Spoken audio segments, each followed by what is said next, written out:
saya menjadi presiden dipilih oleh orang-orang gila. Sekarang kita saksikan sendiri bagaimana perilaku mereka yang memilih Gus Dur pada masa itu. Semoga bermanfaat. Amin.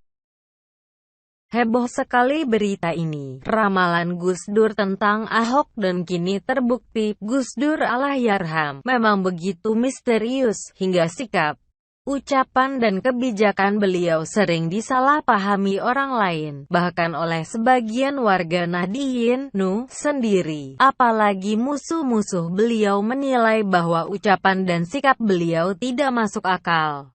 Malah mereka mencap beliau sebagai orang gila. Namun belakangan, terlebih setelah Gus Dur wafat, sikap dan ucapan beliau yang dianggap tidak masuk akal ternyata terbukti benar.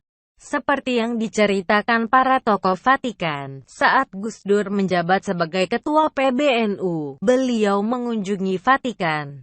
Dan sambil guyon Gus Dur berkata bahwa beliau akan datang lagi ke Vatikan, tapi tidak sebagai ketua PBNU tapi sebagai seorang presiden. Ucapan Gus Dur hanya dianggap candaan oleh para tokoh Vatikan. Dan ternyata pada kunjungan selanjutnya membuat tokoh Vatikan terkaget-kaget. Gus Dur memang datang sebagai seorang presiden. Itulah mengapa beliau dijuluki Santo oleh para tokoh Vatikan. Saat Gus Dur diminta pertanggungjawaban oleh DPR, dengan gagah berani beliau datang ke Gedung Bundar dan menghadapi anggota DPR. Di hadapan mereka semua dengan lantang Gus Dur mengatakan bahwa DPR seperti taman kanak-kanak. Saat itu banyak anggota DPR yang tersinggung dan menuding Gus Dur gila. Tapi pada kenyataan yang kita lihat, ternyata benar apa yang dikatakan Gus Dur. Anggota DPR senang ketika jalan-jalan dan tidur ketika sidang, senang rebutan proyek. Hobinya meminta-minta dari tagar papa minta saham, tanda pagar mama garis bawah minta garis bawah S0 Vetex, dan sekarang tagar si papa malah minta kasur, dan masih banyak lagi. Pak Sutarman adalah ajudan Gus Dur. Dan Gus Dur pernah berkata pada Pak Sutarman, nanti Pak Tarman akan jadi Kapolda Metro, setelah itu Pak Tarman akan menjadi Kapolri. Pada saat itu Pak Sutarman hanya tertawa karena menganggap itu tidak akan terjadi. Bahkan bermimpi menjadi Kapolri pun belum pernah. Dan tepat pada tanggal 23 Oktober 2013, Pak Sutarman resmi dilantik menjadi Kapolri oleh Presiden SBY. Pada 8 Januari 2006, Gus Dur pernah mampir ke rumah dinas Wali Kota Solo untuk bertemu dengan beberapa tokoh agama. Saat itu Bung Joko baru 6 bulan menjabat wali kota, dan pada hari itu Gus Dur berkata, siapapun yang dikehendaki rakyat, termasuk Pak Jokowi ini, kalau dia jadi wali kota yang bagus, kelak juga bisa jadi presiden. Bung Joko hanya senyum-senyum pada waktu itu. Di pagi hari, Gus Dur meminta Kang Said buka KH Akil Siraj untuk menyediakan air putih dan roti tawar untuk sarapan. Lalu Gus Dur meminta Kang Said untuk membacakan kitab Ihya Ulumuddin.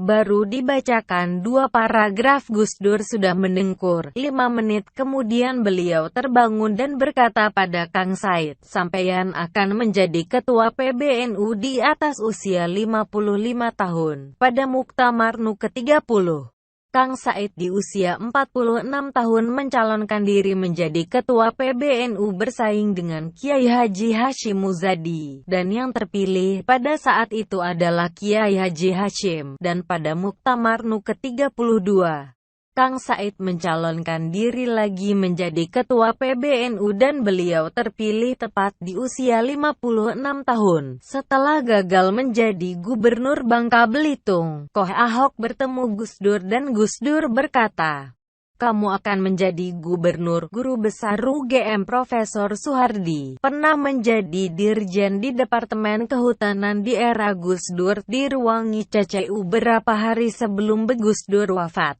Gus Dur berkata pada Pak Hardi, Pak Hardi, saya titip bangsa ini, tolong ikut dikawal Pansus Senturi di DPR, besok Kamis saya akan pulang ke Tebuireng dengan diantaran banyak orang. Saya sudah ditunggu ayah saya di sana, dan masih banyak lagi kisah misterius tentang Gus Dur, dan yang membuat tertawa adalah perkataan Gus Dur pada Fidel Castro.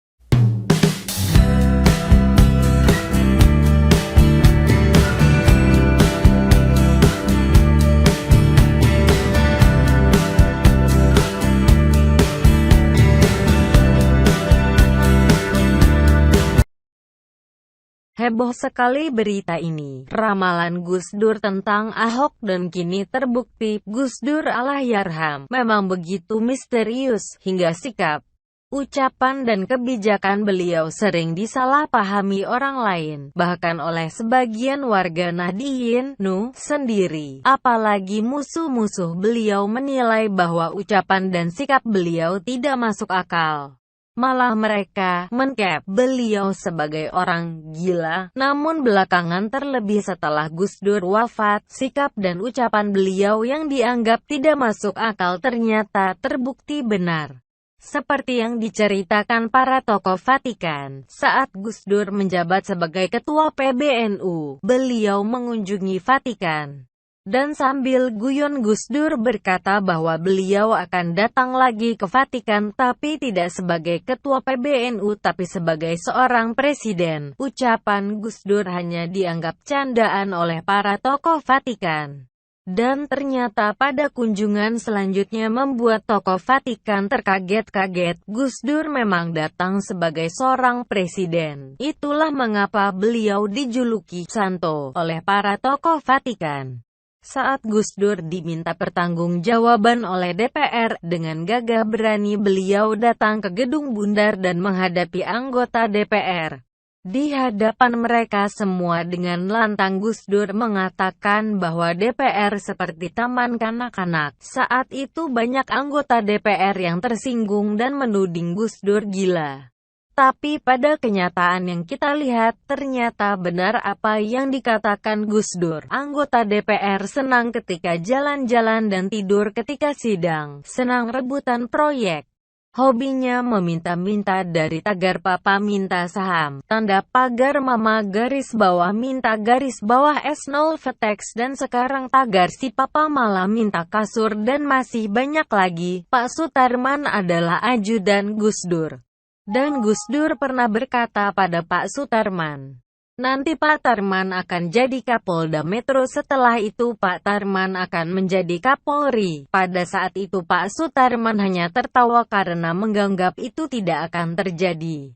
Bahkan bermimpi menjadi Kapolri pun belum pernah. Dan tepat pada tanggal 23 Oktober 2013, Pak Sutarman resmi dilantik menjadi Kapolri oleh Presiden SBY. Pada 8 Januari 2006, Gus Dur pernah mampir ke rumah dinas Wali Kota Solo untuk bertemu dengan beberapa tokoh agama. Saat itu Bung Joko baru 6 bulan menjabat wali kota, dan pada hari itu Gus Dur berkata, siapapun yang dikehendaki rakyat, termasuk Pak Jokowi ini, kalau dia jadi wali kota yang bagus, kelak juga bisa jadi presiden. Bung Joko hanya senyum-senyum pada waktu itu. Di pagi hari, Gus Dur meminta Kang Said (KH) Akil Siraj untuk menyediakan air putih dan roti tawar untuk sarapan. Lalu Gus Dur meminta Kang Said untuk membacakan kitab Ihya Ulumuddin.